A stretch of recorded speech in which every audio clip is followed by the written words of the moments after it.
Hello, this video is to review applets that are used in Stat 1040 or 1045 at Utah State University.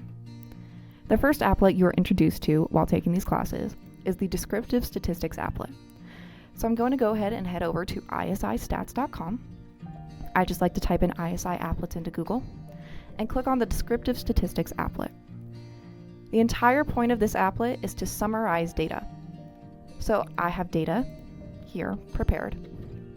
I'm going to go ahead and clear this data that automatically gives you and copy and paste in my data. And I have to click this Use Data button. This now shows me my sample size of 30. And now I have a distribution. In this applet, I can guess what I think the mean is, guess what I think the median is, and guess what I think the standard deviation is. This applet also shows me the actual mean, the actual median, and the actual standard deviation.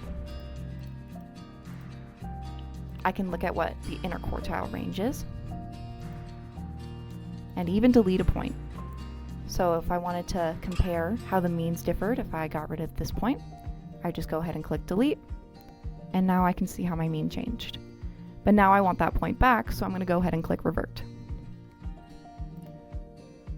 You can show different display types. So here is a histogram, and you can change the number of bins.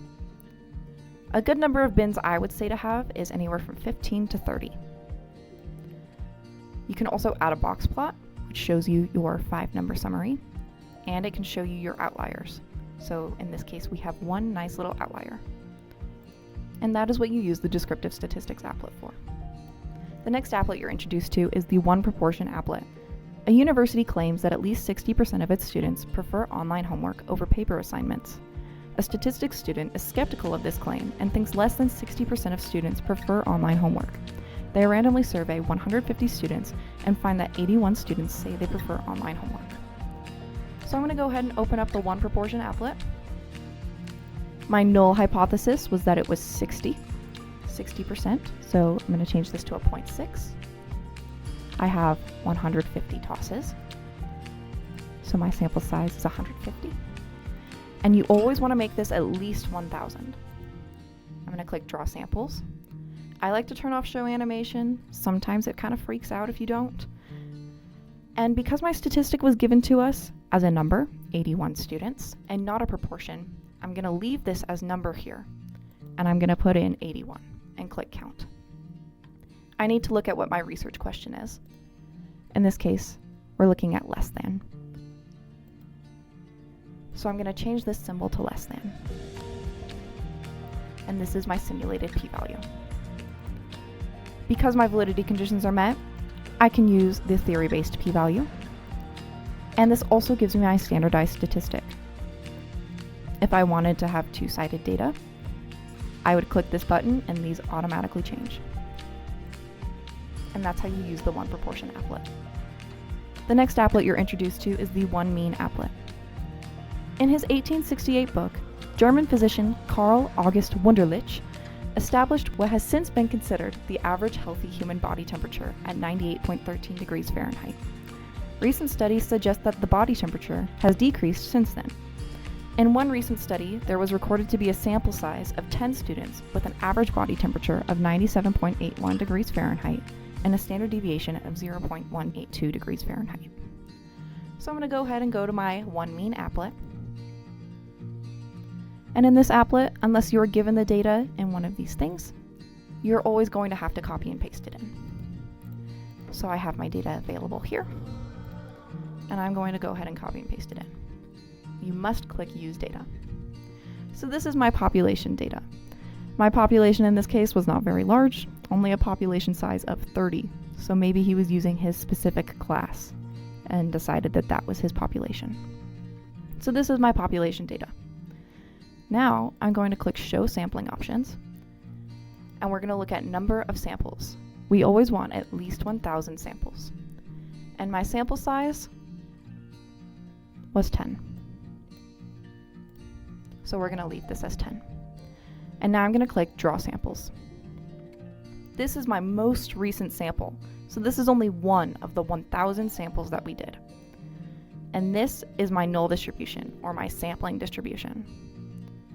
Here, I'll put in my statistic of 97.81. And make sure that this matches my research question. We're looking to see if it has decreased. So we're going to look for less than. This is my simulated p-value. Our validity conditions are not met. However, if they were, this is how you would find the theory-based p-value. But because they're not met, you cannot trust this. You need a sample size of at least 20. So that is how you use the one mean applet. The next applet you're introduced to is the two proportions applet. A company wants to know whether a new website design leads to a higher purchase rate than the old design. They run an experiment. The old design had 200 visitors and 58 of them made a purchase.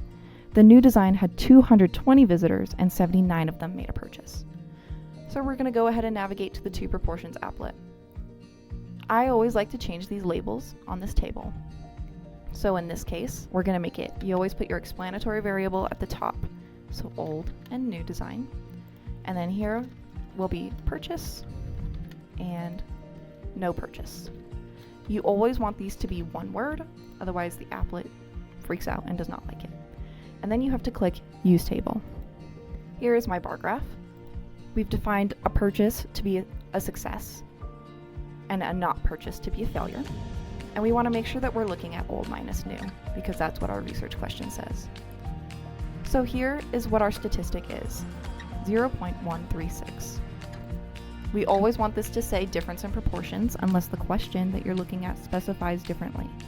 As far as I've seen in Stat 1040 or 1045, the only one that you may have to use is this max minus min. But 99% of the time it's difference in proportions. Now you're going to click Show Shuffle Options, and you're going to do at least 1,000 shuffles. You always want to do at least 1,000 shuffles. We're going to make sure that this says difference in proportions, and look at my null distribution. Here, we're going to put in our statistic, which the applet gave to us right here. So 0.136, and count. Our simulated p-value was 0.272.